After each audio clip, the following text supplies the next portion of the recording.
The CEO of the world's top auction house told everyone this car was worthless scrap metal. She laughed when a mechanic bought it for $11,000. 5 days later, she had to beg him to let her sell it for $8.2 million. An entire hall full of elite automotive experts walked past this lot, thinking it was junk. But one mechanic, armed with a $10 flashlight and a lesson from his father, looked where nobody else did. He found a specific 73-degree weld angle, the hidden signature of a legendary prototype. The answer was worth $8 million. History says the Callaway GTR-0 prototype burned to the ground in 1965, but a quiet chassis engineer just proved history wrong. Hidden inside a lot estimated at only $5,000 was the only surviving factory prototype in existence, and it just sold for $8.2 million. After he bought the junk car for $11,000, powerful dealers realized they made a mistake. They showed up at his shop with $300,000 and legal threats, trying to bully him into selling. They didn't realize he already had proof that the car was worth $8 million. The car sat in the corner of the auction hall, like something nobody had bothered to throw away yet. Dust covered the hood in a thin gray film. The paint had blistered and peeled along the fenders, and the handwritten lot tag dangling from the side mirror read $5,000 to $8,000, no reserve. Nobody stood near it. Nobody even glanced at it. And then Giselle Hartwell, the CEO of Hartwell Prestige Auctions, the most powerful name in high-end estate sales in New York, walked past it, looked down at the man crouching beside it with a small flashlight in his hand, and said 4 words that everyone in earshot heard clearly. Scrap metal. No value. The man in the worn work jacket didn't stand up. He didn't argue. He just kept looking at the undercarriage with the calm, unhurried attention of someone who already knew something the room did not. What did Lucas Grant see in that car that an entire auction house full of experts missed? The answer is worth $8 million, and it starts with a lesson his father taught him a long time ago. Lucas Grant loaded the last of his tools into the passenger footwell of his pickup at 6:45 on a Tuesday morning, checked the side mirror out of habit, and pulled out of the narrow Brooklyn street where his repair shop occupied the ground floor of a converted warehouse. The sky was that particular shade of pale gray that comes before the city fully wakes up, and the traffic on the bridge was still light enough that he could see the East River clearly below. Mia sat in the seat beside him, 6 years old, her red fox stuffed animal, she called it, Rusty, tucked firmly under one arm. She had her mother's habit of waking up completely alert, no groggy transition, just eyes open and already asking questions. "What's your favorite car in the whole world?" she asked, adjusting Rusty's ear with the focused seriousness of someone arranging something important. Lucas thought about it for a moment, the way he always thought about Mia's questions, not quickly, because she always knew when an answer was rushed. "A car. Nobody's looked at the right way yet," he said. She nodded, as if this made complete sense. She settled back in the seat and watched the bridge cables pass overhead, and Lucas kept his eyes on the road. 3 years earlier, Lucas had been a chassis engineer with a small but respected Formula Heritage racing team, a position he had earned not through connections, but through the kind of obsessive mechanical knowledge that makes other engineers too uncomfortable at dinner because the conversation only ever goes one place. His father, Raymond Grant, had spent 40 years documenting the history of American racing manufacturers, and his particular fixation had been Callaway Racing, a short-lived Detroit company that had produced some of the most technically sophisticated factory prototype cars of the early 1960s before a warehouse fire in 1965 had reportedly destroyed most of what they had built. Raymond had talked about the GTR-0 the way other fathers talked about legendary fish they'd almost caught. The only factory prototype, the first one off the line. Gone, probably, but not certainly. Lucas had grown up with that story the way other children grow up with fairy tales. His mother, Claire, had died in a traffic accident when Mia was 3 years old, and Lucas had left the racing team 6 months later, not because he couldn't handle the work, but because a paddock in Monaco and a 6-year-old in Brooklyn are not compatible in the way that matters most. He opened the repair shop. He learned how to pack school lunches. He kept his father's research binders on a shelf above his workbench. Today, he was driving to the Upper East Side for a morning preview at a Hartwell prestige estate sale, the kind of event where old money's furniture and forgotten collections get cataloged and sold. He wasn't there for the Patek Philippe watches or the Impressionist oils. He was there for anything mechanical, anything overlooked, anything in the back of the catalog that the main bidders would ignore. He parked the truck 2 blocks from the address, signed Mia into the complimentary care room that Hartwell provided near the main entrance, a small room with beanbag chairs and a television playing cartoons, kissed the top of her head, and walked through the tall front doors of the venue with his flashlight in his jacket pocket and his father's voice somewhere behind his eyes. The main hall was high-ceilinged and already crowded with preview guests, all of them moving with the particular confidence of people accustomed to being in rooms where expensive things are displayed. Lucas moved along the edges, reading the lot tags methodically, pausing at a set of vintage tire-changing equipment and a crated collection of dashboard gauges from the 1950s, and then he turned the corner near the back wall and stopped. The car was pushed against the wall between 2 storage racks of framed artwork, half blocked by a rolling equipment cart positioned as though whoever had placed it there had been actively trying to keep it out of the way. The paint, a dull olive green, was not original, not by decades. The bodywork was wrong for any production model he recognized, modified or partially stripped, the fender lines altered. But underneath all of that, visible only if you knew precisely where to look, the proportions of the roofline were unusual in a very specific way. Lucas crouched down and turned on his flashlight. He was still crouched there, angled beneath the driver's side door, when he heard footsteps stop nearby. He looked up. Giselle Hartwell was watching him with an expression that combined mild curiosity and something closer to impatience, the look of someone interrupted by a problem they didn't ask for. She was wearing a charcoal suit that had probably cost more than Lucas's monthly shop rent, and her junior appraiser, a younger woman with a clipboard who Lucas would later learn was named Diana Walsh, stood a half step behind her. Giselle looked at the car, then at Lucas, then at the car again, with a brief, efficient appraisal of someone who has already decided. "This lot has no real value," she said, her voice carrying cleanly in the high-ceilinged room. "It's here as a courtesy to the estate family. We didn't want to refuse them." She paused, letting the silence settle, then added, with a small precision that landed exactly where she intended it to, "I'm not sure this preview is the right fit for certain budget ranges." A few of the other preview guests nearby glanced over. 1 or 2 almost smiled. Lucas did not stand up immediately. He looked at the car for another 2 seconds, the flashlight still in his hand, and then he stood and met Giselle's eyes without any particular expression. "Thank you for letting me know," he said. She moved on. Lucas turned back to the car and looked at the firewall through the gap behind the fender. Diana Walsh lingered for a moment, not obviously, just a beat longer than she needed to, and when Lucas glanced at her, she looked away first. A man in a black suit appeared briefly at the edge of the hall, heavy-set, Rolex on the wrist, the easy movement of someone who spent a great deal of time in rooms like this and had stopped noticing them years ago. He was Jason Cole, a mid-level collector and dealer who had been buying and flipping specialty automotive lots for 2 decades. He looked at Lot 47 with the quick, practiced glance of someone sorting through a bin for something worth saving, found nothing that interested him, and moved on. Through the doorway to the care room, Lucas could see Mia standing at the threshold, Rusty under her arm, looking out at him. He gave her a small nod. She disappeared back inside. Lucas pocketed the flashlight and walked to the registration desk.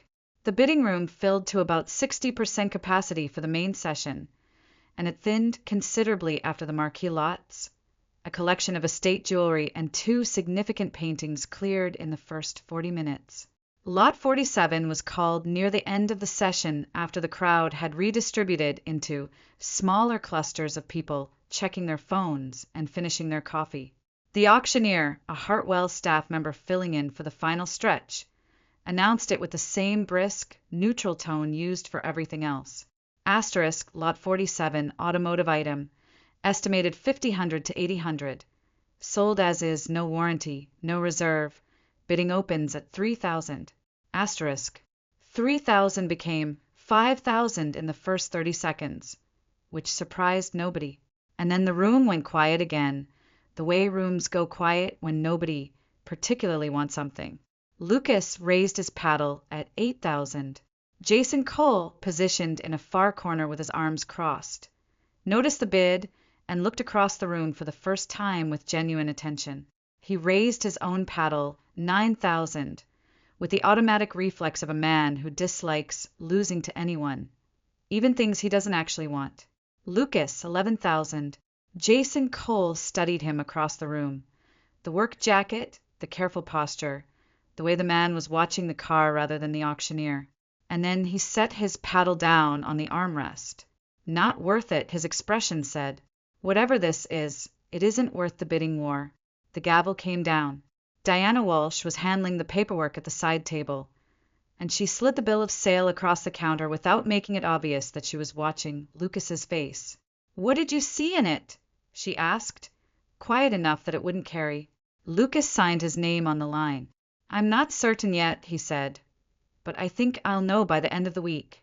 Mia was waiting by the main entrance, with a volunteer, Rusty on her shoulder, watching the loading crew attach the small crane hook to the car's chassis. "It's really dirty," she said when Lucas lifted her up so she could see better. "It's been waiting a long time," he said. He buckled her into the truck, glanced in the rear-view mirror at the car, now secured on the flatbed behind them, and drove back across the bridge toward Brooklyn. He worked alone in the shop that first night after Mia was asleep. The overhead LED bars turned the space a clean, shadowless white, and Lucas moved around the car in a slow, outward-in pattern, the same approach his father had always used, starting with the body and working toward what the body was hiding. The welds on the inner structure were the first thing, not amateur work, not production line automation. These were hand-applied spot welds with a distinctive spacing pattern that dated to a specific period and a specific tier of fabrication. Professional race team construction, circa early 1960s. He photographed everything with his phone, each frame composed carefully enough that the resolution would hold under magnification. He worked without music, which was his habit when something required the kind of concentration that sound interrupted. He opened the hood. The engine block sat in the bay with the quiet authority of something that had been built to do one specific thing extremely well. He angled the flashlight toward the left face of the block, the inner surface, the one most people ignored because it faced the firewall and required you to essentially put your head inside the engine bay to see it. The casting mark was there, pressed into the iron and raised numerals. 03-1963, March 1963. Lucas did not make a sound. He held the light steady and read the mark 3 times. His father had described this mark in an audio recording that Lucas had transferred to his phone years ago and listened to so many times he could recite it from memory. Asterisk. If you ever find a block cast in March of '63 with the CGT prefix on the chassis, you look for the chassis plate immediately. Don't stop for anything. Asterisk. He withdrew his head from the engine bay, stood up straight, and for a moment he simply breathed. The chassis plate in the standard location had been removed. The mounting holes were there, slightly darkened with age, the thread pattern intact but empty. This was not unusual for a car that had passed through many hands over 60 years. What mattered was the secondary location. Factory race cars of that era almost always had a backup identification point, a fallback stamp applied by the build team, placed somewhere inconvenient enough that a casual disassembly would miss it. Lucas removed the glove compartment housing for screws, a 10-minute job, and reached into the recess behind it with a handheld lamp. The stamp was there, cut directly into the frame rail. 6 characters. CGTR001. He sat down on the shop floor with his back against the rear wheel and stayed there for a while. CGTR001. The chassis number of the Callaway GTR0, the only one ever built, the car that the historical record said had burned in the Callaway Racing warehouse fire on the 14th of November, 1965. He got up, went back to the firewall, and checked the third thing. Behind the engine bay, pressed between the two layers of the firewall structure, a hand-welded reinforcement bar ran diagonally across the upper section. The weld angle was not perfectly symmetrical. It was not meant to be. It was the deliberate signature of a craftsman who worked by feel rather than jig, approximately 73 degrees of angle, a habit so individual. It had been documented in a single technical history paper published 30 years ago by the National Automotive History Institute. The paper's author had described the technique as belonging exclusively to one man, Chief Fabricator Arthur J. Webb, who had hand-welded every Callaway factory prototype from 1962 through 1965. Mia appeared at the shop doorway at 3 o'clock in the morning, her hair uncombed, rusty hanging from one hand, bare feet on the concrete step. "Are you okay?" she asked. "I'm fine," Lucas said. "Go back to sleep." She looked at him, then at the car, with the evaluating gaze that children deploy when they suspect adults are underreporting. "Did you find what you were looking for?" Lucas looked at the car for a long moment. "I think I might have," he said. She padded back to bed. He reached for his phone and dialed a number he hadn't used in 2 years. Dr. Samuel Webb was 72 years old, retired from the directorship of the National Automotive History Institute, and the only living authority on Callaway Racing's factory operations. He was also the son of Arthur J. Webb. Lucas had met him twice in person, once as a child when his father had brought him to a conference in Detroit, and once as an adult when Lucas was still with the racing team and Dr. Webb had come to authenticate a set of period documents. When Lucas called at 8 o'clock in the morning on the third day, he did not explain the full situation. He simply read 3 pieces of information from his notes. *03, 1963, CGT/R001. Hey, firewall bar, approximately 73 degrees. The silence on the other end lasted long enough that Lucas checked to see if the call had dropped. Then Dr. Webb said, in a voice that had become very quiet and very careful, "Send me photographs. Every photograph you have. Right now." Lucas sent 47 images. 2 hours later, Dr. Webb called back on video. He had a colleague with him, a German academic named Dr. Hoffman, one of the few surviving researchers who had worked directly with original Callaway factory records in the 1990s. Dr. Hoffman went through the photographs one by one without speaking for close to 20 minutes. When he finally did speak, it was in accented but precise English, and he addressed his first comment not to Lucas, but to the image of the firewall bar on the screen in front of him. "The weld," he said, 73 degrees. "This is Arthur's technique."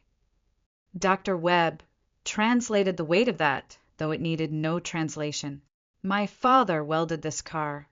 There was a silence in the call that was different from ordinary silence, the kind that comes when something long believed impossible turns out to be simply unlikely, which is a different category entirely.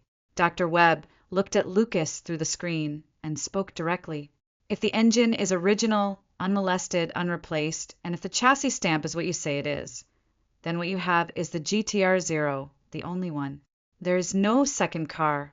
The fire destroyed the records and the components, but not the car." Lucas asked the question that needed asking. "Estimated value?" Dr. Webb was quiet for a moment. "We need formal authentication before anyone says a number. But speaking conservatively about the current market for factory prototype race cars of this significance, I would say 7 to 9 million is a careful estimate. It could go higher." Lucas ended the call. He set the phone face down on the workbench and stood at the shop window looking out at the narrow street. Across the sidewalk, Mia was in the small fenced yard beside the shop, building walking Rusty along the top of the fence railing with great concentration, narrating a story to herself in a voice too low to hear. Lucas watched her for a long time. Then he turned back to the shop and began preparing the car for a more thorough inspection.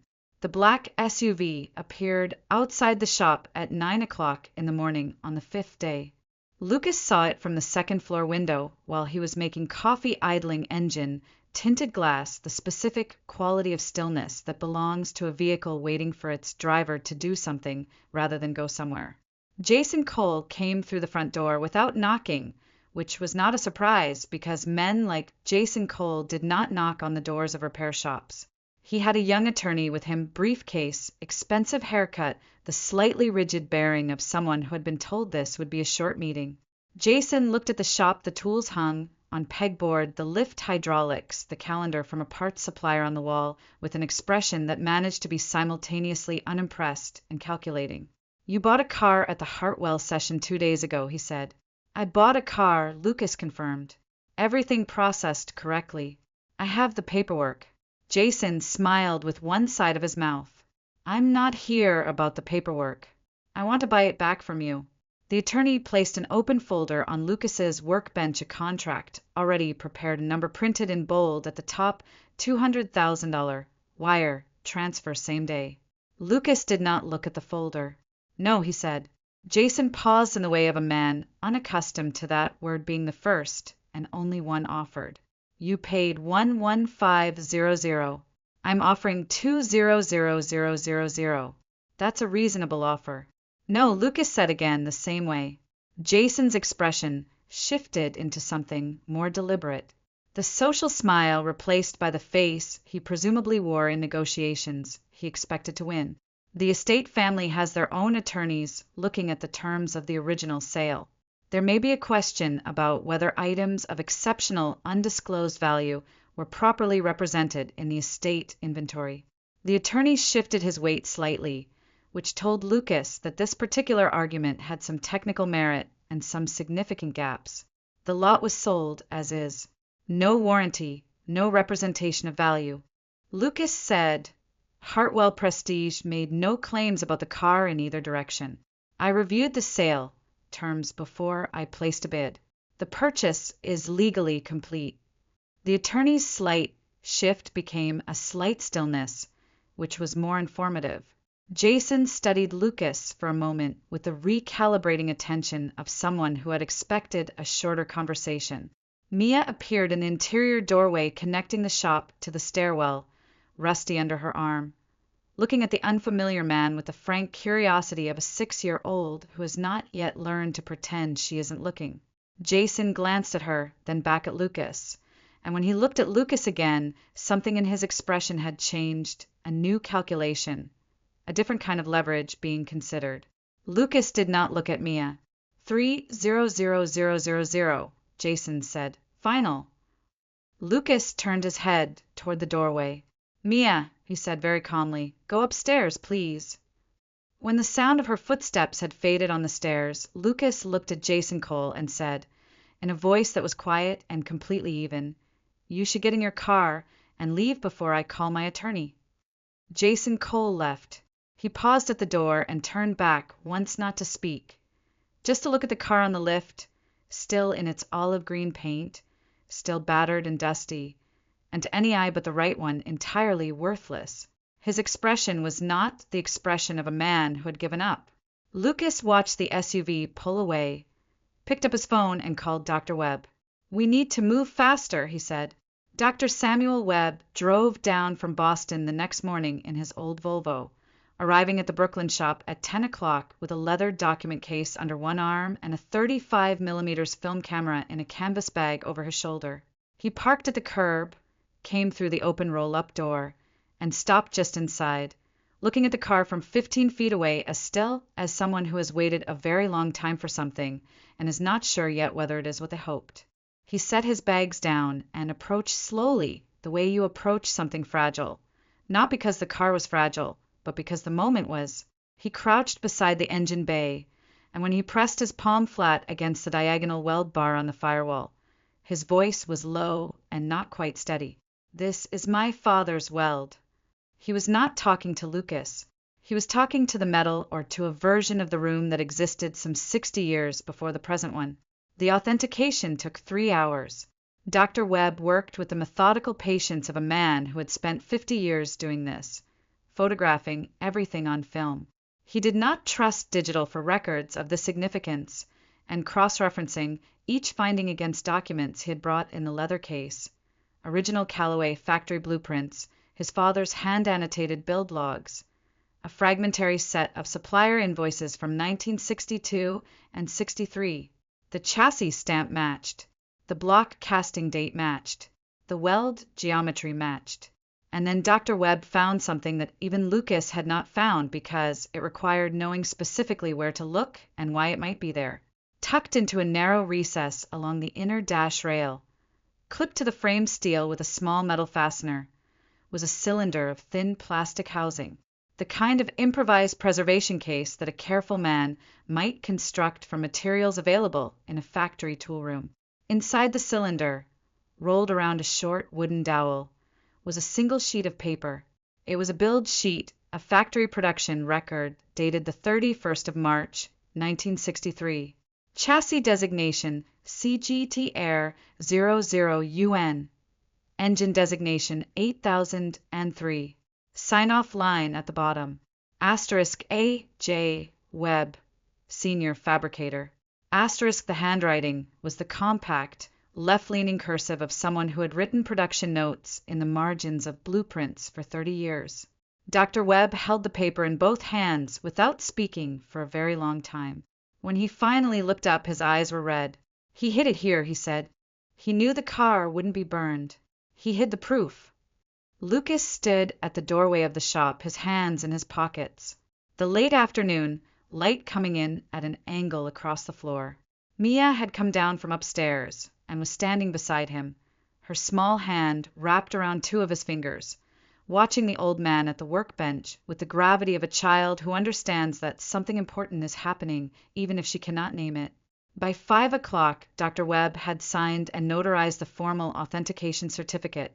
The document stated in the precise and unambiguous language of someone who had spent a career preparing to write exactly the sentence, that the vehicle bearing chassis number CGT R001 engine, casting dated March 1963, and factory, build sheet signed by Arthur J. Webb was the Callaway GTR0 factory prototype, the only surviving example, and that its estimated fair market value in the current collector automobile market fell between $7,500,000 and $9 million, with potential for a higher realized price at auction given the historical uniqueness of the piece. Dr. Webb shook Lucas's hand at the front door, holding it for a moment before letting go. "How did you find it?" he asked. Lucas glanced down at Mia, who was leaning against the door frame, Rusty balanced on top of her head. "My father taught me how to look," Lucas said. Dr. Webb nodded, got in his Volvo, and drove north into the early evening. Lucas went inside and called the main line for Hartwell Prestige Auctions. The call was transferred twice before reaching Giselle Hartwell directly, which was unusual for an unsolicited inbound. She answered with the practiced efficiency of someone managing a dense schedule, and Lucas said what needed to be said without preamble. He owned the Callaway GTR0. It had been formally authenticated by Dr. Samuel Webb, and he wanted to sell it through Hartwell Prestige in a dedicated single-lot auction. There was a silence on the line that was different from the processing pauses of normal business conversation, longer and shaped differently. The silence of someone rearranging a mental picture rather than retrieving information. "Lot 47. Giselle said. "Yes," Lucas said. Another silence. "I'll need to see the authentication documents. Dr. Webb is available for a direct call if you need it." There was the sound of something being set down carefully on a hard surface. "We'll schedule a special session," she said Friday. "We'll handle all the preparation on our end." Her voice had retained its professional precision, but it shed something else, a particular quality of controlled authority that had been present in every previous exchange, the vocal equivalent of looking at someone from a height. Lucas said, "Thank you," and ended the call. That evening, Mia sat on the high stool beside his workbench while he worked on a 1968 muscle car that had nothing remarkable about it except that it ran, and its owner needed it back by the following week. "Are you selling the dirty car?" she asked. "Yes." Lucas said, not looking up from the carburetor he was rebuilding. Why, you just got it. Lucas set down the float and thought about how to answer in a way that was true and small enough to carry. Because some things don't belong in just one person's shop, he said. Mia considered this, turning Rusty over in her hands. Like a library book, she said. Lucas looked at her. Exactly like a library book, he said. She seemed satisfied with that. She watched him work until her eyes started closing, and then he carried her upstairs without waking her, pulled the blanket up, and went back down to finish the carburetor.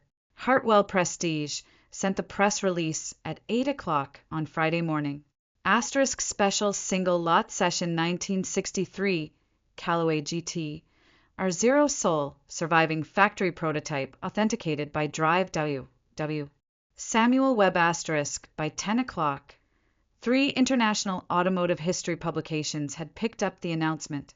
12 international bidders had registered for remote access. The main bidding room at the Hartwell venue had more people in it by 11:30 than it typically saw at its flagship spring sales. Lucas drove across the bridge in the same pickup, Mia beside him in a navy dress with Rusty on her lap. He wore a white button-down shirt and dark trousers. No suit, no tie, nothing that would have made him unrecognizable to anyone who had seen him 3 days earlier in a work jacket, crouching beside a car nobody wanted. He parked, took Mia's hand, and walked through the main entrance. People looked, not because of what he was wearing, but because his name was at the top of the press release, and a few of the collectors and dealers in the lobby had the particular alertness of people who have recently recalibrated an assumption. Diana Walsh met them at the main door with 2 access cards. She looked at Mia with genuine warmth. "What's your name?" she asked, crouching slightly to meet the child's eye level. "Mia," the girl said. "And this is Rusty." Diana smiled the kind of smile that belongs to a person rather than a professional role, and led them to the seller's waiting area, a quiet room off the main hall with upholstered chairs and a window overlooking the street. Jason Cole was already in the bidding room when Lucas walked through before the session began. Seated in the second row, arms folded, jaw set in the particular expression of a man who has decided he can still salvage something from a situation that has moved substantially against him. He had registered to bid. Lucas noted this and said nothing about it. Dr. Webb was in the front row, his leather document case on the seat beside him, watching the car which had been brought in on a low platform, cleaned carefully but not restored. Every original surface intact and honest, with the patient attention of someone sitting with a very old friend. Giselle Hartwell stepped up to the podium. The room quieted. She introduced the lot with the precise historical language that the authentication documents provided. Reading from notes she had clearly prepared carefully, and then she opened the bidding at $2 million. $2 million became $4 million in the first 15 seconds. 3 international phone bidders coming in simultaneously from the remote lines. For million became 5,800,000 before 30 seconds had elapsed. Jason Cole raised his paddle at 6 million, and the figure climbed past him. 6,000,005 from a Japanese collector on screen. 7 million from Cole. 7,000,008 from the screen. Cole. 8 million. The screen went quiet. Giselle looked out over the room, her voice steady. 8 million going once. No movement from the screens. Lucas was standing at the side of the room, near the wall, one hand resting on Mia's shoulder. She didn't understand the numbers. They were too large, too abstract, outside the scale of anything in her daily life. But she was watching her father's face and reading what was there with the acuity that children develop when they have learned to pay close attention to the adults they depend on. 8 million going twice. The room held its breath. The gavel came down. Sold. $8,200,000. The room released applause, the murmur of voices, the soft percussion of phones being raised. Jason Cole stood, buttoned his jacket without looking at anyone, and walked out through the side door with the unhurried gait of a man managing a defeat in public. Dr. Webb did not stand. He sat in the front row and looked at the car on the platform with his hands folded in his lap and his eyes gone bright and wet. Lucas looked down at Mia. She looked up at him. She didn't ask about the number. She held Rusty tighter with one arm and put her other hand into his. Diana Walsh took Mia to the small lounge near the side corridor with a tablet loaded with cartoons, and Mia went willingly. Rusty already settled on the armrest beside her before the door was halfway closed. Giselle Hartwell found Lucas in the hallway outside the main room, not the imposing corridor of the front entrance, but the quieter passage that led to the administrative offices where the ceiling was lower and the lighting was warmer, and there was nothing to perform for. She came alone, no clipboard, no assistant, no the practiced composure that typically accompanied her public movements. She stood across from him with the posture of someone making a deliberate effort at something, and when she said his name, it was without the particular inflection that comes from holding a position of advantage. Lucas Grant. He waited. "What did you see in that car?" she asked. Not the rhetorical version of the question, the real one. He considered her for a moment. "The firewall reinforcement bar," he said. "The weld angle, 73 degrees, the signature of a specific fabricator."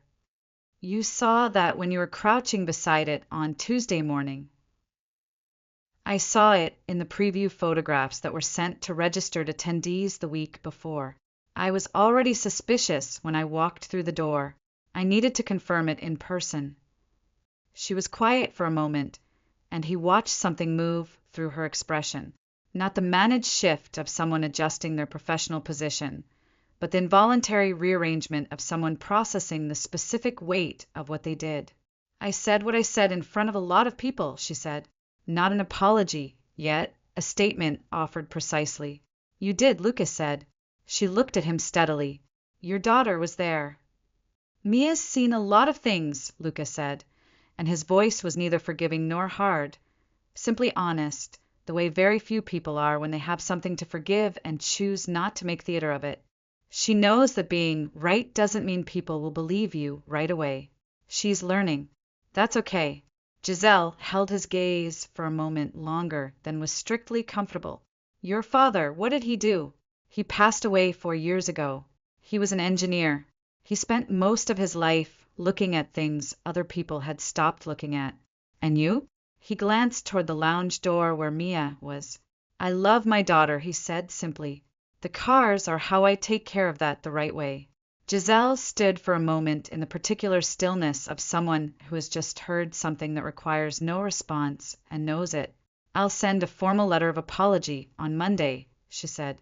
"That's not necessary," Lucas said. Not cold, not performed magnanimity either. Just the statement of a man who decided on Tuesday morning, crouching in a dusty hall, that he had no use for other people's opinions of what he could see. "But if you want to send it, that's your decision to make." He gave her a small, neutral nod and turned to collect his daughter. 2 weeks passed. Lucas did not move the shop, did not buy a new truck, did not hire a new sign for the front of the building.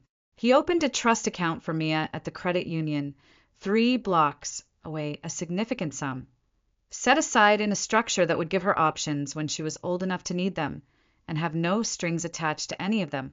He kept the remainder in a business account and made plans to expand the shop by 1 bay, which would allow him to take on a second mechanic and stop working every Saturday alone. Nothing about the outside of the building changed. The same part supplier calendar was still on the wall. The same coffee maker with the cracked handle sat on the same shelf.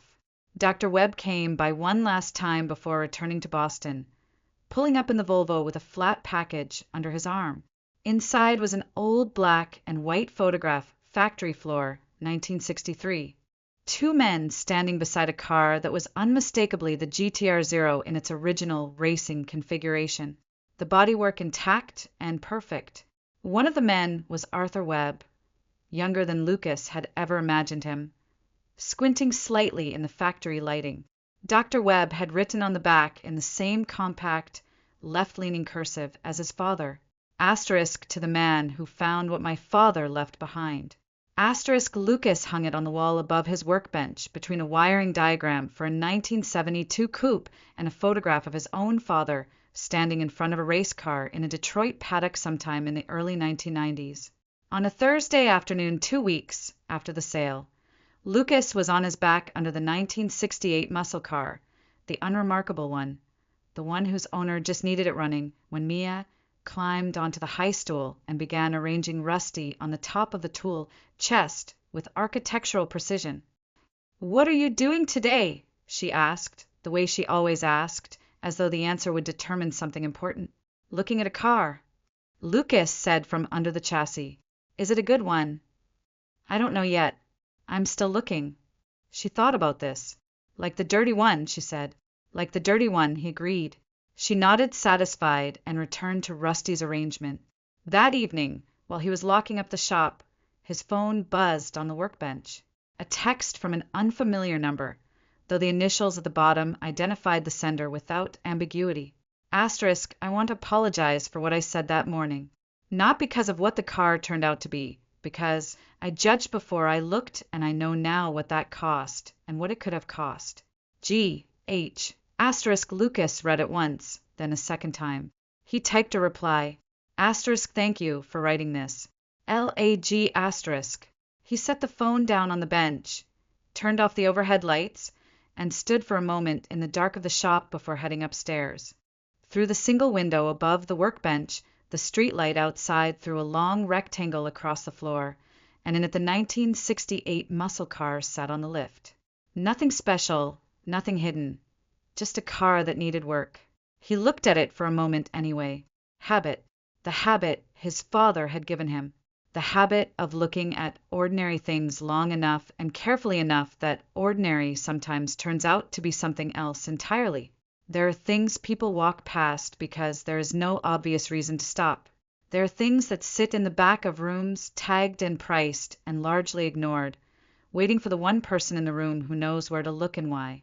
Most people never meet that person, and that person quiet, unhurried, wrong by the world's first accounting, and right by everyone that follows almost never announces themselves.